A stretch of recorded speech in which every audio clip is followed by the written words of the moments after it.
Nessa aula eu vou fornecer mais alguns exemplos, lembrando que na parte 1 nós fizemos uma revisão sobre a primeira lei da termodinâmica e eu apresentei também alguns exercícios, alguns exemplos sobre o assunto. Então vamos lá. Exemplo 4. Em uma transformação gasosa, um sistema termodinâmico perde 250 calorias e um trabalho de 400 joules é realizado pelo sistema. Letra A. O volume do gás aumentou ou diminuiu? Letra B. Determine a variação da energia interna do gás. Letra C. A temperatura do gás aumentou ou diminuiu?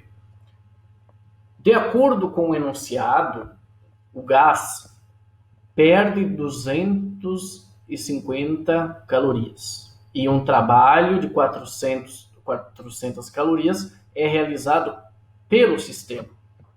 Então, a letra A, o volume do gás aumentou ou diminuiu? Vamos observar. Seu trabalho é realizado pelo sistema, ocorre uma expansão. Então, o trabalho é positivo. Nesse caso, o volume do gás aumentou. Foi uma expansão, 400 joules. A quantidade de calor, de acordo com o enunciado, o sistema perde 250 calorias. Então, menos 250 calorias em joules, menos 1000 joules. E vamos, então, determinar a variação da energia interna. Variação da energia interna é o calor menos o trabalho. Quantidade de calor, menos 1000, ele perdeu, menos o trabalho, 400. Então, o ΔU é igual a menos 1400 joules. ΔU menos 1400 joules. Como o ΔU é negativo, a temperatura diminui. Exemplo 5. Percebam agora que o exemplo 5 é um pouco diferente. Agora nós temos um gráfico. Vamos primeiro fazer a leitura do enunciado. Um gás ideal sofre uma determinada transformação, conforme mostra o gráfico abaixo. Considere que no processo A, B, C, o gás recebeu 80.000 joules de calor. Então, esse gás recebeu 80.000 joules de calor. Dados 1 atm igual a 100.000 pascal. No sistema internacional, 1 atm significa uma atmosfera, mas no sistema internacional nós não utilizamos o atm, nós utilizamos pascal. Então, 1 atm equivale, vamos utilizar aqui, 1 atm 100.000 pascal. A. Qual é o trabalho? Determine o trabalho realizado pelo gás. B. Determine a variação da energia interna do gás.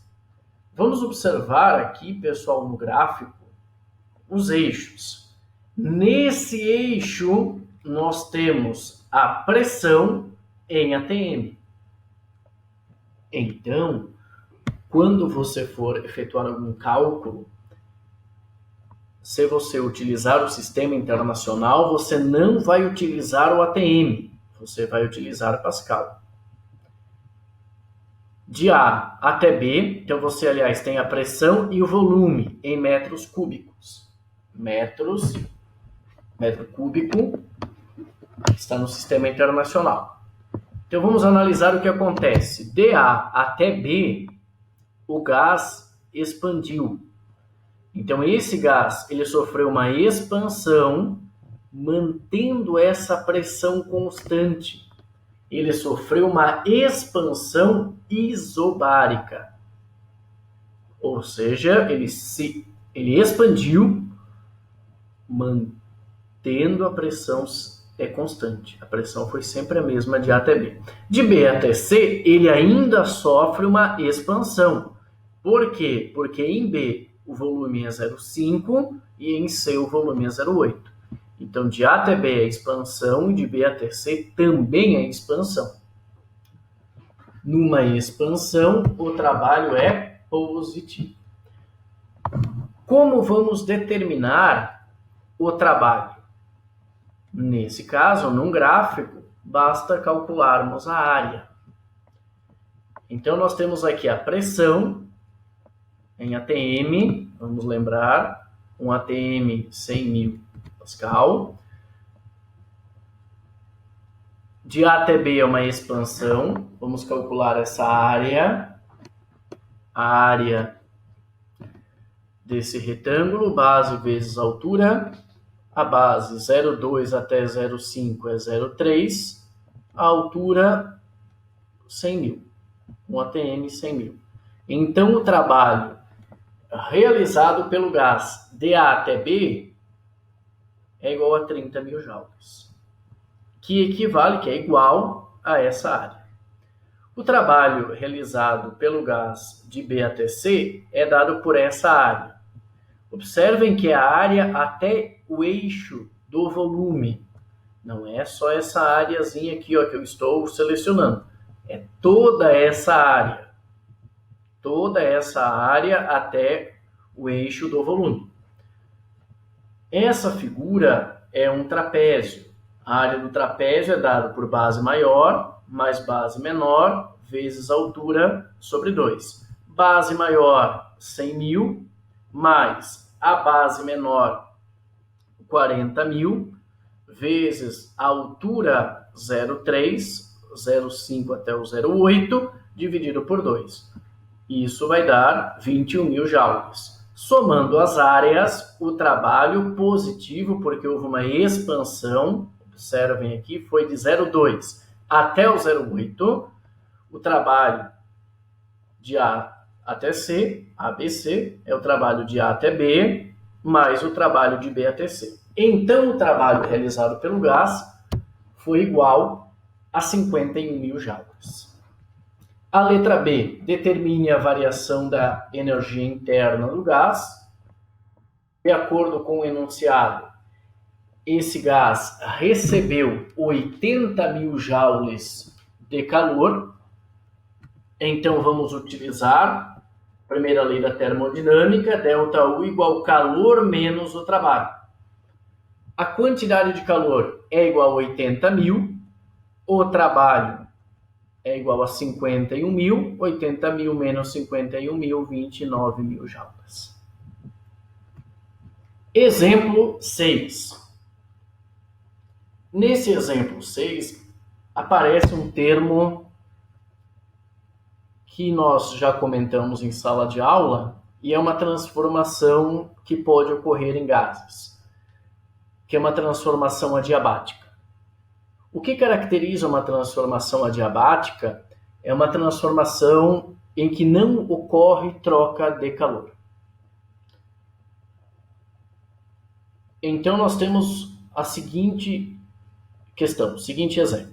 Em uma expansão adiabática, um gás realiza um trabalho de 40 joules. Determine a variação da energia interna do gás. Então, nós temos uma expansão, mas essa expansão acontece sem que ele troque calor. Como nós sabemos disso? Pelo enunciado. Transformação adiabática, nós podemos pensar num recipiente isolado ou num processo em que ocorre muito rapidamente. Sobre a transformação adiabática, vamos falar isso nas próximas aulas. Mas o que é importante você saber agora é que uma transformação adiabática não troca calor, o calor é zero. Então vamos lá, o gás realizou um trabalho, ou seja, houve uma expansão. Numa transformação adiabática, a quantidade de calor é zero. O trabalho positivo, 40 joules. ΔU igual calor menos o trabalho. O calor é zero. menos 40 joules. Então, ele realizou um trabalho de 40 joules, ele não ganhou nem perdeu calor. De onde veio essa energia? Ele conseguiu realizar trabalho porque ele diminuiu a energia interna. Então, ele realizou um trabalho de 40 joules, mas o gás diminuiu a temperatura, ele esfriou. Por quê? Porque o ΔU, nesse caso, é negativo. Então, para realizar esse trabalho de 40 joules, houve uma diminuição de 40 joules da energia interna. Exemplo 7. Um determinado gás realiza uma expansão isotérmica. Pelo enunciado, já sabemos que o trabalho ele é positivo. Por quê? Porque é uma expansão. Letra A, represente graficamente, em um gráfico da pressão em função do volume, a transformação termodinâmica descrita. Letra B, determine o trabalho realizado pelo gás na expansão. E a letra C, o gás ganhou ou perdeu calor. Numa transformação isotérmica, vamos lembrar da nossa aula sobre gases, da lei de Boyle-Mariotti, em que quando você tem uma transformação isotérmica, a pressão e o volume são inversamente proporcionais. O que significa isso? Se eu multiplicar a pressão pelo volume, eu sempre terei o mesmo valor. Então, quando o volume aumenta, para que o produto seja sempre o mesmo, a pressão deve diminuir. Aqui eu tenho um gráfico, o gráfico que representa uma transformação isotérmica. A temperatura do A é a mesma do B. Por quê? Porque se eu multiplicar a pressão do A pelo volume do A, vai ser igual à pressão do B vezes o volume do B. Numa transformação isotérmica, quando o volume aumenta, a pressão diminui. Então, nós temos esse gráfico. Essa é a letra A. Na letra B, a letra B solicita que se calcule o trabalho realizado pelo gás na expansão. Podemos observar que o gás expandiu.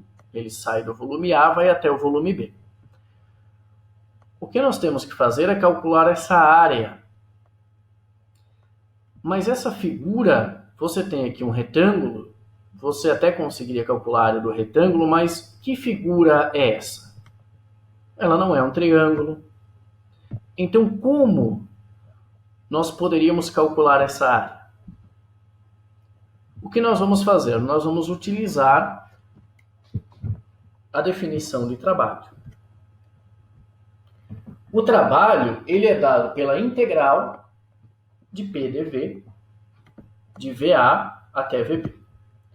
Então, vamos observar o seguinte, que a pressão, de acordo com a equação Lei Geral dos Gases Perfeitos, PV igual a nRT, como você tem uma transformação isotérmica, vamos imaginar que o número de mols é constante, N é constante, R é constante, T é constante. Então, tudo isso é constante.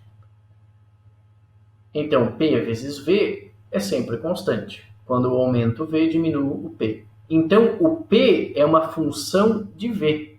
Ele depende do volume. De tal forma que podemos escrever que a pressão é dada por nRT sobre V. Lembrando que esse nRT é uma constante. Então, nós temos uma equação da pressão que ela depende do volume. E nós vimos lá na parte 1 que o trabalho é dado pela integral de P dV, de VI até VF. No caso, VA, que é o volume inicial, e VB, que é o volume final. Essa pressão, ela depende do volume. Então, eu vou substituir isso pela equação nRT sobre V, nRT sobre V, N é constante, R é constante, T é constante. Essas letras vão para fora da integral. Nós teremos que o trabalho é igual a nRT integral dV sobre V. é uma integral amplamente conhecida. Temos, então, que o trabalho é igual a nRT, ln de VB, menos ln de VA. De acordo com a propriedade da subtração, os logaritmos, ln de VB por ln de VA é a mesma coisa que ln de VB por VA. Então, o trabalho numa transformação isotérmica é dado por nRT vezes ln de VB sobre VA. Esse valor fornece um valor, essa área, toda essa área que nós temos no gráfico. E aí nós já podemos observar o seguinte: o volume em B, nesse exemplo, é maior do que o volume em A.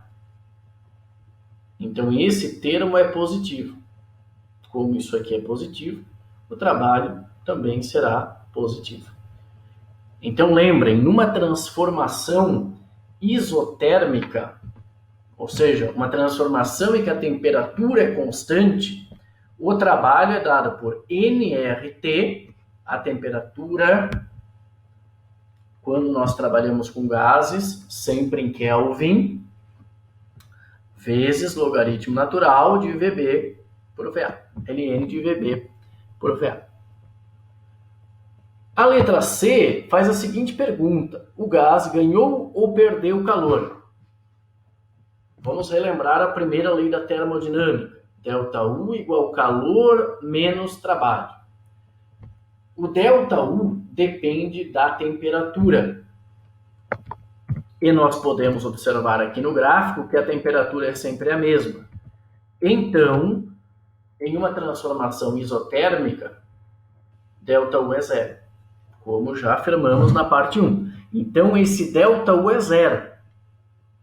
Zero é igual calor menos trabalho. Então, nessa transformação isotérmica, o calor é igual ao trabalho. Como isso é uma igualdade, se o trabalho for positivo, o calor também é positivo.